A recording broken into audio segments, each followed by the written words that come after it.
Eto daw pong si Paulo Duterte, tila dismayado mga kababayan dahil daw po sa hindi pagtanggap ng Kamara sa PBBM impeachment complaint. So sabi po dito sa Abante, una sa balita, Pulong Duterte dismayado sa hindi pagtanggap ng Kamara sa PBBM impeachment complaint.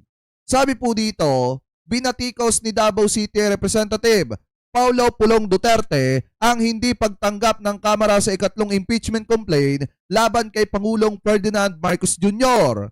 Sa kanyang pahayag, inihayag ni Duterte ang hindi pagtanggap dahil nasa ibang bansa ang Secretary General ay blatant insult to the Constitution and to the Filipino people. Yan po yung sabi ni Paulo Duterte. Sabi pa dito, giit niya, alam ng lahat that official complaint can be received by any authorized personnel inside the office of the Secretary General.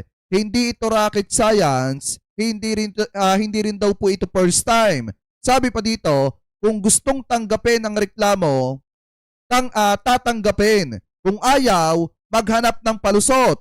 And that's exactly what is happening here. Dagdag pa ng mambabatas mga kababayan. So yan po yung tingin nila kung bakit daw hindi tinanggap ni Garapil mga kababayan at nung kanyang mga staff yung impeachment complaint na isinampa ni na Chavit Singson laban po kay PBBM mga kababayan. Ang problema kasi dito, paano nga tatanggapin?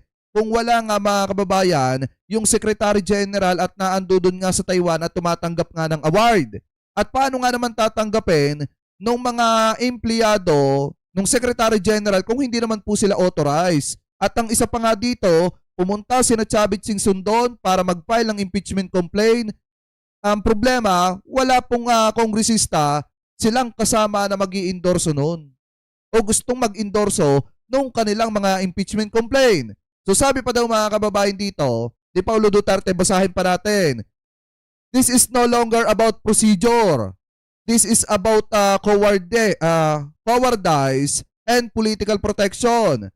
The House leadership is choosing to act as the President's shield instead of performing its